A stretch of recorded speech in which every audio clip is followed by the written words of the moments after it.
Tenemos al doctor Nelson Rodríguez Varela, abogado y exfiscal, para ubicar todo esto. Muy buenas noches, ¿cómo estás? Un gusto estar contigo, Juan Pues Manuel, un placer. El gusto es mío porque siempre aprendo. Y entonces aquí veo, pues, voy a empezar al revés. Empezó la guerra de los impeachment, veremos esto a lo largo de los 3 años y tanto que le quedan a Trump, o es un caso aislado. No, yo no creo que es un caso aislado. A mí me parece que es la plataforma de algunas personas en el Partido Demócrata de criticar, de insultar, de buscar discordia, de presentar demandas y ahora pues culmina con un intento de impeachment que, por cierto, eso no va a ir a ninguna parte porque no tienen los votos, eso no va ni siquiera a sobrepasar la Cámara. Pero igual la idea es cuáles son las prioridades reales del Partido Demócrata. ¿Son las prioridades del Partido Demócrata hacerle un impeachment al presidente? ¿Es la prioridad del Partido Demócrata simplemente criticar las acciones del Ejecutivo, insultar, hacerle la guerra al presidente de los Estados Unidos? ¿O debería de ser la función de los congresistas de trabajar, de presentar proyectos de leyes, de tratar de llevarse bien, de tratar de buscar cómo hacer realmente el trabajo del pueblo? Por eso es lo que yo me pregunto, y no me lo pregunto como abogado ni nada de eso, me lo pregunto simplemente como un ciudadano más. ¿Dónde está la función legislativa por parte del Partido Demócrata? Simplemente porque no tengan la mayoría no quiere decir que se queden de brazos cruzados. ¿Dónde está la manera de legislar? ¿Dónde está la idea de hacer el trabajo del pueblo? ¿De qué forma se puede buscar un consenso? Hay personas en el Partido Republicano y personas en el Partido Demócrata que pueden conversar. El otro día estuvimos conversando aquí el señor Ferro, el embajador Ferro, conmigo, y estuvimos conversando cordialmente, nos quedamos afuera y conversamos más. Hay forma de buscar consenso, hay una manera de hablar de las cosas. Y no solamente es lo que deben hacer, sino es lo que tienen que hacer. ¿Tú crees que estas personas que están en el Congreso, el pueblo los manda allí para que se fajen todos los días, para que se insulten, para no ofrecer absolutamente ninguna solución a nada? Yo puedo criticar también, pero si voy a criticar tengo también que ofrecer alguna solución. Tengo que tener alguna idea, más allá que simplemente protestar. Ese es el problema que yo encuentro hoy en día con el Partido Demócrata, con la legislatura en totalidad. ¿Dónde está la función legislativa si no es enfilarle los cañones al Ejecutivo y tratar de defenderlo? Ese no es el trabajo de la legislatura. El trabajo de la legislatura es presentar proyectos de ley, buscar la forma de hacer la vida en los Estados Unidos mejor. Si no estás de acuerdo con el tema de las deportaciones, reúnete, busca una solución, trata de encontrar un lugar en el medio. Las mejores soluciones para el país las vamos a encontrar en el centro, las vamos a encontrar hablando, conversando, teniendo diferencias, pero buscando donde hay algunos recursos para hacer ese trabajo. El impeachment que se está haciendo es plataforma, de la misma forma que es plataforma ir a visitar a Bukele allá a la prisión, a ver si pueden hablar con Abrego García. Todo eso no significa absolutamente nada. Lo que importa es que hagan su trabajo. Ahora, el congresista demócrata por Michigan que ha presentado este impeachment se llama Sri Thanidar, y algunos, por supuesto, defienden que él honestamente cree en todo esto, junto con gran parte del partido, y otros que le sirve de plataforma para darse a conocer. Para muchos era un desconocido hasta ayer y hoy ya está en todos los periódicos a nivel nacional. Vamos a conocerlo nosotros también. It's time we impeach Donald J. Trump. The court said the wrongfully deported Kilmer Garcia must be allowed to return and receive due process. Trump ignored it. He ignored the Constitution. He ignored the very checks and balances that keep our democracy intact.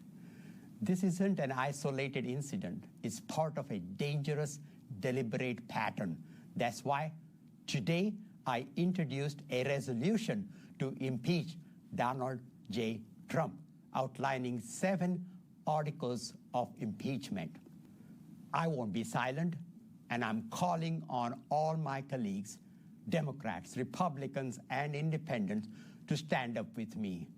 Enough is enough. Donald J. Trump must be impeached. A ver, vamos después a desgranar las cosas que él acusa. No, aunque no tiene ninguna importancia legal, A mí ya me despierta un poco de curiosidad porque evidentemente tiene un acento, no parece haber nacido aquí, ¿no? Eso, digo, no tiene ninguna importancia legal. No sé si averiguaste de dónde era, ¿no? No, a mí lo único que me impacta es donde el señor aprendió derecho constitucional, donde él aprendió realmente lo que constituye chequeos y balances, porque eso es exactamente lo que estamos viendo. Estamos viendo un abuso tremendo con las demandas que se están presentando. En la mayoría de los casos son demandas que se están presentando para obstruir en distritos específicos donde saben que pueden obtener estas órdenes cautelares iniciales. Sí. Tienen que recordar que todavía no se han determinado la mayoría de estas causas importantes, Juan Manuel. Entonces, establecer todas estas conclusiones como parte de un documento que implica que el presidente tiene que ser sujeto a un juicio político, es simplemente la misma idea de seguir insultando, la misma idea de crear estas controversias, de perder el tiempo legislativo, de no tener una constancia, una idea de lo que deberían de ser las prioridades de la nación. Las prioridades de los demócratas en la Cámara de Representantes debería de ser lo que la nación necesita. La nación no necesita insultar al presidente. La nación necesita un grupo de legisladores que puedan llegar a acuerdos con la Casa Blanca. Acuérdate que el control de la Casa Blanca la tiene el Ejecutivo de los Estados Unidos. El Ejecutivo tiene poderes constitucionales conferidos basados en ese documento tan importante que crea otras secciones del gobierno, como es el poder legislativo, como es el poder judicial, para que trabajen en un sistema de chequeos y balances. No te gusta lo que el presidente está haciendo, tú presentas una demanda, las Cortes deciden, eventualmente puedes apelar, puedes subir a la Corte Suprema. Más de 250 demandas se han presentado. Eso es lo que es histórico.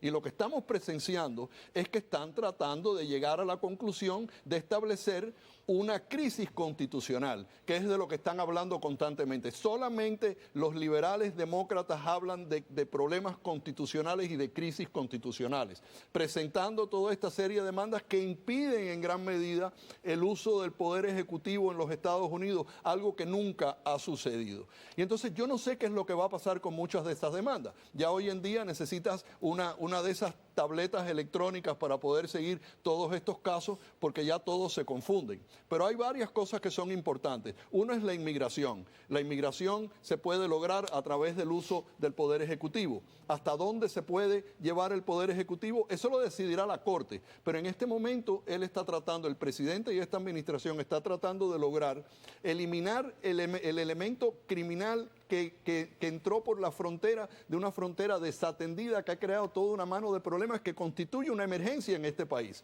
Y tú tienes como presidente de los Estados Unidos esa obligación. Este señor con esos artículos de impeachment no tiene ni la menor idea cuál es el trabajo del Ejecutivo. Dice que Trump ha abusado del poder con las órdenes ejecutivas. Bueno, eso lo decidirá la Corte, ¿verdad? Y la Corte decidirá cuáles de estas demandas tienen mérito y cuáles no tienen mérito. La idea de presentar... Pero cuando es un impeachment, ¿va a la Corte o va al Congreso? No, va al Congreso, pero la Corte es la que decidirá en el contexto de cuál es el Poder Ejecutivo con respecto a las órdenes que está haciendo. Eso no se resuelve en el Congreso con unos artículos de juicio, juicios políticos, como lo están tratando de hacer. Y entonces eso realmente, como no tiene sentido hacerlo, inclusive hay demócratas de alto rango en el Congreso que no tienen ni la menor idea exactamente cuáles deberían de ser las prioridades del Partido Demócrata en este momento. Pero definitivamente presentar artículos de impeachment que no van a ir ni a ninguna parte es consistente con la idea de protestar sin ofrecer absolutamente ninguna solución. A ver, repito que no tiene ninguna importancia el caso, ¿no? Todas las personas son iguales, pero a mí me despierta curiosidad. Dice que este congresista, ¿no? Sri Trinidad, nació en Chicody, con doble K, el 22 de febrero del 55. Yo, sinceramente, no sé dónde queda Chicody, y entonces busqué dónde queda Chicody, es un lugar que acabo de oír, sí, y hacen una aclaración extraña, que es una ciudad, Taluca, y es uno de los 3 subdivisiones headquarters en un distrito de Kanatra en la India. Ok, no, está bien, no, solo por la... No, y mira, yo no lo critico por venir de la India, yo no lo critico por su acento, yo lo critico solamente por la sustancia de lo que está tratando de hacer. Yo no sé cómo eso ayuda a la nación en llegar a resolver los problemas que tenemos. El pueblo eligió a este presidente para que cerrara la frontera y cerró la frontera, para que sacara las pandillas que entraron a los Estados Unidos en la forma de una invasión, y eso es eventualmente lo que se va a decidir, porque vimos el otro día que el FBI emitió un reporte hablando de cómo Maduro utiliza la pandilla del Tren de Aragua como invasión a los Estados Unidos para desestabilizar el sistema norteamericano. Y eso es una forma de pelear, porque él no puede pelear con los Estados Unidos con cohetes ni con una invasión militar. Tiene que hacerlo de esta forma. Son las maneras guerrilleras de atacar los problemas que creó Fidel Castro y Raúl Castro y toda esa sátrapa de delincuentes que han acabado con todo nuestro hemisferio. Entonces tienes que resolverlo. Yo estoy seguro que ninguno de estos demócratas liberales quieren que saquen a la gente que esté en el sector, que los traigan para acá y que se pongan a vivir en la misma cuadra donde viven ellos, porque saben quiénes son. Empiezan a utilizar todas estas ideas de que se han manufacturado tatuajes para enseñárselos a la prensa. Oía yo un idiota el otro día hablando acerca de utilizar Photoshop para imponerle tatuajes a personas que fueron deportados basado en la ley de enemigos extranjeros, que eso todavía queda por verse, cómo es que esa ley se puede utilizar y no se puede utilizar. Se habla solamente de en estado de guerra, pero no requiere un estado de guerra, y eso se va a tener que decidir en las cortes inferiores. Eventualmente eso se va a decidir y vamos a ver cuál es la solución. Pero tú no puedes protestar porque una administración esté tratando de sacar de los Estados Unidos personas que no obedecen la ley, que han raptado, que han cometido crímenes, que no respetan a la policía. Está bueno ya de toda esa injerencia de poder. La idea de que tú puedes utilizar las cortes para impedir un proceso constitucional ejecutivo es totalmente ridículo. Por eso estamos donde estamos. Todos los días estamos heredando lo que quedó de la administración Biden, y son reaccionarios y personas que están tratando de frenar un poder ejecutivo que está buscando hacer lo que el pueblo lo eligió para que hiciera. Ok, cuando regresemos entonces, ¿qué pasa con personas que no han cometido ningún delito y están siendo deportados, por ejemplo, a Cuba? Y esto que dice él aquí de que le está negando el debido proceso a los deportados. Ya regresamos. Muy bien, continuamos hablando con el doctor Nelson Rodríguez Varela, abogado y ex fiscal. Y entre las acusaciones o los artículos en esta propuesta de impeachment, de juicio político a Trump, se habla de que él no le ha negado el debido proceso a los deportados, y también de que ha usurpado poderes del Congreso con la designación de fondos, que ha creado instituciones, oficinas que consideran ilegales, como la oficina de Dodge. El debido proceso es fundamental en una democracia. Y la Corte Suprema se ha pronunciado con respecto a eso. Y de forma interina lo ha hecho. Y yo creo que es lógico que en algún momento tiene que haber un sistema donde se ofrezcan esos procesos a cualquier persona que está en los Estados Unidos. Pero es interesante también decir que hay personas que están en este país que entraron a través del CBP-1 y que entraron a través de otras modalidades que en el momento no constituían una entrada ilegal a los Estados Unidos. Y yo estoy de acuerdo con que esas personas tienen que estar sujetas a un debido proceso. Estoy de acuerdo también de que, a no ser que hayan cambios, se debería de perpetuar el TPS para los inmigrantes que están aquí bajo las protecciones del TPS, que han creado una vida aquí, que son personas decentes que han trabajado. Esas personas merecen un debido proceso. Pero si tú estás hablando de personas que han entrado de forma ilegal, que están delinquiendo, que no tienen ninguna habilidad de acogerse a ningún proceso inmigratorio para poder permanecer en los Estados Unidos, basado en que son miembros de una pandilla, o basado en que simplemente entraron ilegal evadiendo todos los procesos de inmigración que valen aquí en los Estados Unidos, donde muchas personas han pasado mucho tiempo haciendo las cosas por la vía legal para lograr un estatus legal en los Estados Unidos. Esas personas argumentativamente se podrían acoger a una garantía procesal expeditada. crear una corte donde se pueda ver si hay algo que puedan ellos pedir para poderse acoger a algún derecho que tengan en los Estados Unidos. Pero abogar por personas que son personas que han entrado ilegal a los Estados Unidos, que son miembros de pandillas, que en muchos casos han cometido casos criminales muy serios, yo no veo cuál es el problema con abogar por derechos de personas que no tienen y no se han sometido a la justicia norteamericana, a los procesos legales de entrar a los Estados Unidos. Pero de todas maneras, como esto es un país de leyes, la Corte Suprema ha hablado, se le tienen que ofrecer garantías procesales para demostrar tal vez que no son, asumiendo que no lo son, de todas maneras entraron ilegalmente aquí, no hay razones, etcétera, pero bueno, tienes que dárselo.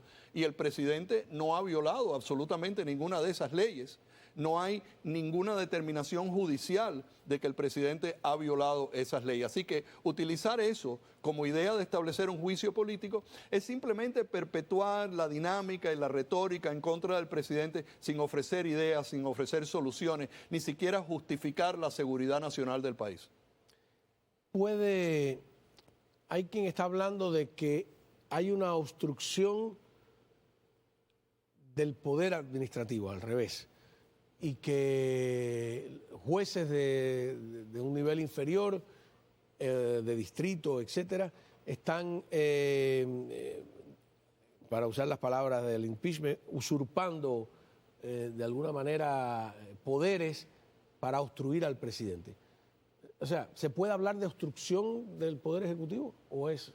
Mira, yo creo ¿O está concebido así el país para ponerle frenos al presidente? Yo creo que si tú como abogado presentas una demanda que no es meritoria, que no presenta una causa justiciable ante las Cortes, que se acogen a una ley específica, y que tú sabes que lo estás haciendo por motivos de obstruir el proceso ejecutivo, entonces yo creo que esa persona se merece un debido proceso, vamos a decir, ¿verdad? Ya que estamos hablando de debido proceso. ¿Cuál es ese debido proceso? No lo sé, pero eso no se debe de hacer. Pero el dique de contención sobre todo eso son las Cortes. Y los jueces, basados en el artículo 3, son jueces vitalicios, que tienen que entonces determinar si esas causas son justiciables y si no, despedirlas de ahí. Y tienes que contar con las idiosincrasias de algunos de los jueces, que a pesar de que tienen que cumplir con la ley, tienen diferentes maneras de pensar. Pero eso se entiende y decisiones basadas en eso, mientras no se viole la ley, son apelables. Y en la medida en que una corte de apelación encuentre que la causa no es justiciable o que la decisión no fue correcta porque no está basado en la ley, puede devolver el caso con instrucciones para que se maneje el caso de una forma diferente. O sea, lo que estoy tratando de decir es que aquí hay manera de resolver todas esas cosas.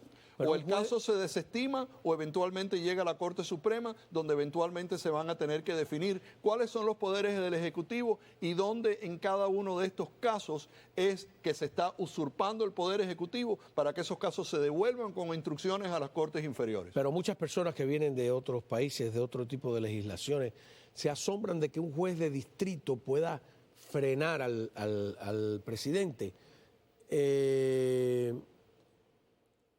¿Esto va a terminar en la Corte Suprema? Todo lo que hemos visto en el 90% de las causas que se han presentado son órdenes cautelares temporarias, en una etapa muy temprana al caso, ¿verdad? Para mantener el status quo, decidiendo que si se permite van a pasar cosas que después no se van a poder analizar legalmente porque ya han pasado. Y entonces es una orden cautelar preliminar, donde el tiempo es corto antes de que las Cortes tengan que decidir los méritos del caso. Como por ejemplo la Corte Suprema estableció que para las deportaciones de los venezolanos al SECOT, miembros del Tren de Aragua, tú tienes que ofrecerles un proceso. Está bien, tienes que ofrecerle un proceso. Ya están allá, pero tienes que ofrecerles un proceso. Y además ahora ha determinado que van a parar de una manera muy preliminar el uso de la ley de enemigos extranjeros con respecto a esas deportaciones a terceros países. Está bien, pero ahora la Corte inferior se tiene que mover. tiene que llevar a cabo esa audiencia, tiene que decidir el caso de forma legal, para que entonces esa orden preliminar no se convierta en un impedimento enorme de tiempo donde pierda mucho tiempo el presidente en ejecutar su poder ejecutivo. Entonces eso tiene un tiempo que ellos tienen que decidir eso, y el tiempo no es 2 años ni 3 años, no puede demorarse así, ¿verdad? Entonces, en la medida que eso suceda, el caso procede a través de las cortes y eventualmente, si no es una corte de circuito de apelaciones, la Corte Suprema tendrá que decidir estos casos desde el punto de vista de cuáles son los poderes y qué es lo que puede hacer la Corte. ¿Puede la Corte forzar a que el presidente de los Estados Unidos y el secretario de Estado ejerza su política internacional para lograr la devolución de un individuo que se deportó basado en una equivocación? Yo no sé si un juez de artículo 3 puede hacer eso.